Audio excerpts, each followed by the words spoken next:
welcome back. Today I am going to be doing my February wrap-up. February was not as great of a reading month for me quantity-wise. I only read 3 books in February, but quality-wise it was a really fantastic month because I loved everything that I read. And I actually read a couple of fairly long books, so I think that I did pretty good in terms of like how much I read. February was also super just like busy and stressful, and it's also the shortest month of the year, and for some reason I had a lot of stuff going on and I didn't have a lot of time to read. So I'm really happy with the 3 books that I did read. I enjoyed everything that I read and I'm so excited to talk to you about them today. I didn't read any YA books in February. All 3 of the books that I read were adult books. One of them was a contemporary romance and the other 2 were fantasy. And so that's really all I have as far as like stats go. I'm gonna just jump in. I'm gonna talk to you about the books that I read in the month of February. So the first book that I finished in the month of February was People We Meet on Vacation by Emily Henry. This is actually a book that I read as an advanced reader's copy, and it comes out, I think, May 11th. If that date is incorrect, I'll put the correct one on the screen. This is an adult contemporary romance by the same author who wrote Beach Read, and she's also written quite a few YA books, but Beach Read is the only book of hers that I've previously read. So I was really anticipating this book, and I was very fortunate to get an arc of it from NetGalley, and I really loved it. It's probably one of my favorite contemporary romances that I've ever read. This is about 2 characters, Poppy and Alex. They become best friends when they are in college, and over the course of like 12 years they make a pact that no matter where they are in life, no matter which cities they're living in or what exactly is going on in their lives, they will always take a week out of the summer and go on a trip together. This book flashes back and forth between all of their past summer trips and their current trip, which is the first trip they've taken in a couple of years, because on a previous trip they had some kind of falling out and they haven't spoken to each other in a couple of years. But Poppy is very desperate to mend their relationship, and so she invites him on like a last-ditch effort trip to fix things.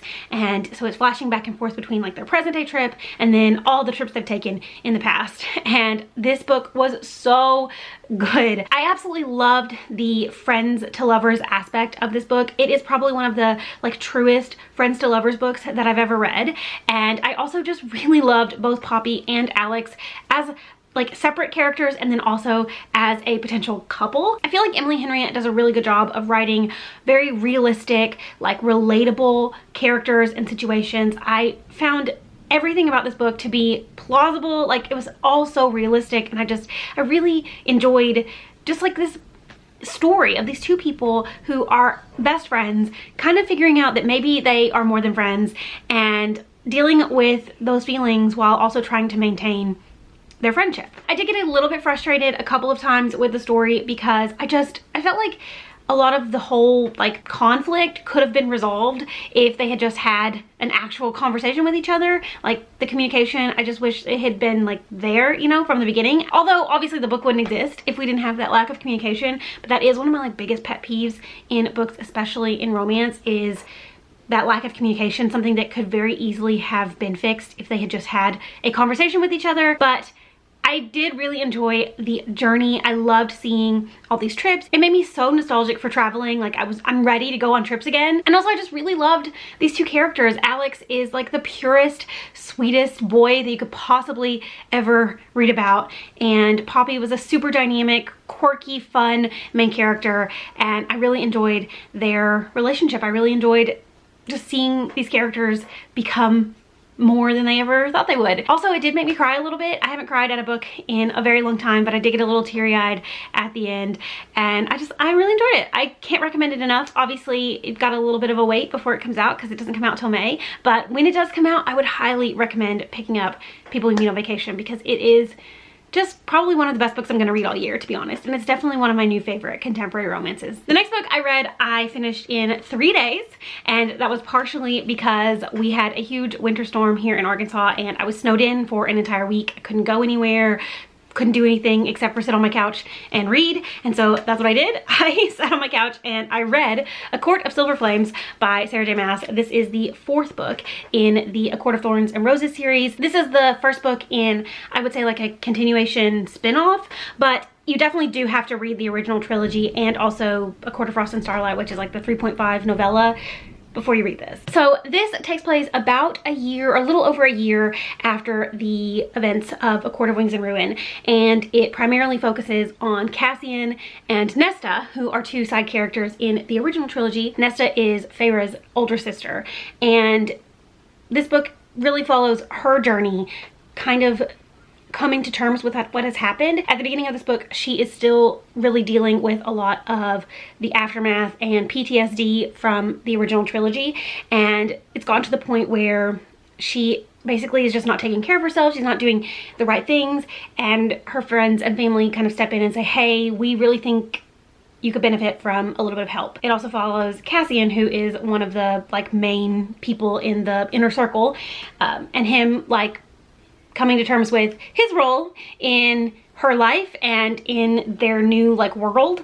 and also him coming into his own as a character in the series, I guess. He is very much just a side character in the original trilogy, but the focus is here, like solely is on him, and so we really get to like see a more fleshed out version of him in this series. And I really enjoyed this. I really enjoyed this a lot. I actually think I prefer it to the original trilogy because I think it like explores a lot of really interesting and complex like topics and situations. A lot of this book does have to do with trauma and overcoming personal trauma and just like the trauma of the war that happened in the original trilogy. Nesta makes a couple of friends who are dealing with some trauma of their own, and so there is a lot of emphasis put on healing and overcoming what's happened to you. And I felt that the commentary and everything surrounding that was really great. I thought that it handled that situation really well. I also just really appreciated getting to learn more about two characters that I actually really enjoyed in the original trilogy and felt like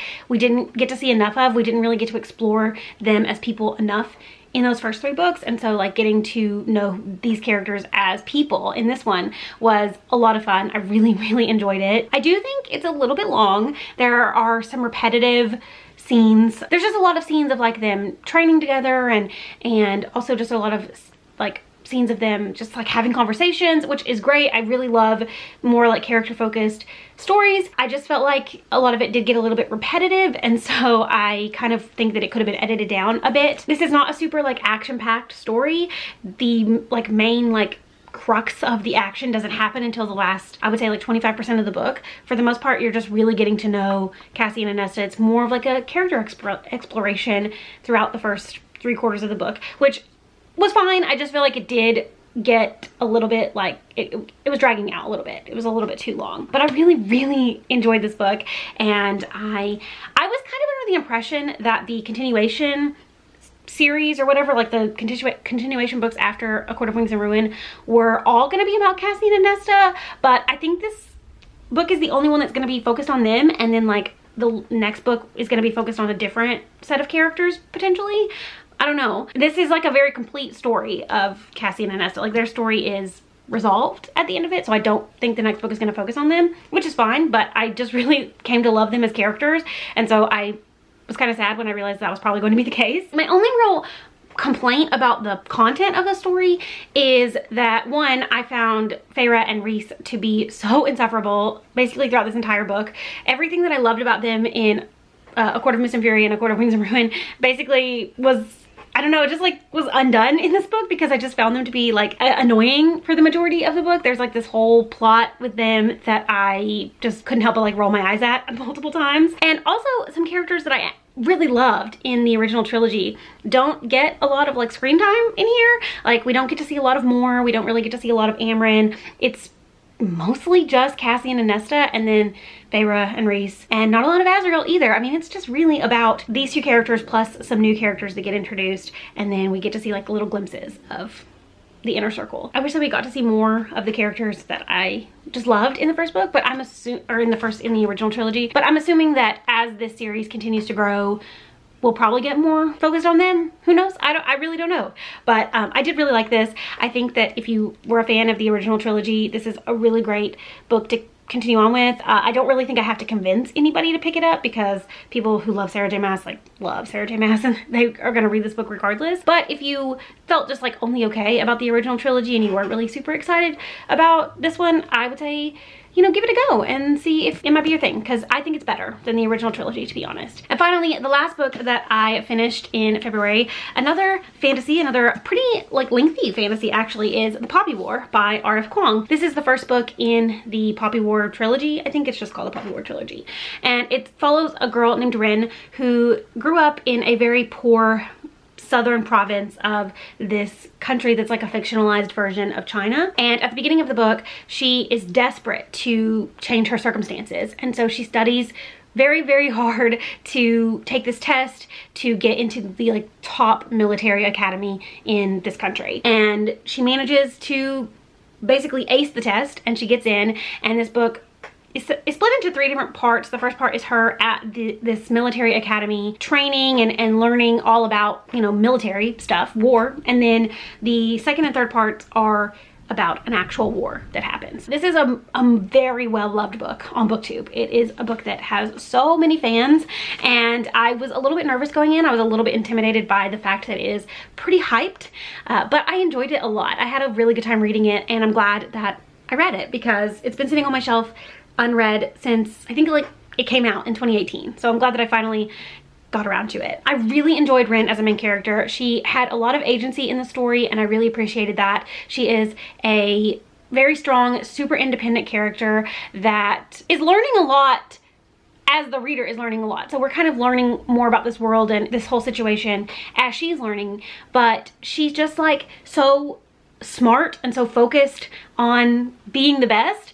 And I really enjoyed reading her. Particularly, I really enjoyed reading about her when she was at the military academy, when she was first like learning and trying to like figure out like what her focus area was going to be at this academy. I do think that the middle section, while important and obviously moves the story along, I did think it was a little bit slow at times. There's a couple of really like action-packed moments, but a lot of it is not very action-packed. It's like from moving from one place to another and getting to know a new set of characters and learning more about why this war is happening. And I do think that that stuff is interesting. Like, I really enjoy political fantasies and I really enjoy learning more about the strategy behind war and all that, but it did, I think, slow down a little bit in the middle section, and then the end was just action-packed again, which I really appreciated. I think I flew through the first third and then I flew through the last third, and then it took me a couple of days in the middle to get through that second section because it was just slower. I'm a little bit nervous to continue on with the trilogy only because I can see where this series is going to go. I think that there's really only one way that the trilogy could go. Obviously, I haven't read the book, so I can't speak to this for sure, but just based on the way this book ends and based on the information that we learn towards the end of the book, I really feel like there's really only one direction that this whole trilogy is going to go, and I'm not really sure if I want to commit the emotional energy to have the series end that way. So I'm not sure if I'm going to continue on. I probably will, but it probably won't be like immediate. I'll probably wait a few months before I read the second book, but I really enjoyed this and I totally understand the hype. I definitely think that it is well worth it, and I did really love it. Overall, I think this is a really great book, and I think that if you have been putting it off like I did, then you should stop doing that and you should just pick it up and read it because it's great. It's worth the hype. So those are the 3 books that I finished in the month of February. Like I said at the beginning of the video, didn't have like the best quantity-wise reading month, but quality-wise, I really enjoyed everything that I read. And those 2 fantasy books were pretty long, one of them being almost 800 pages and then one of them being like a little over 500 pages.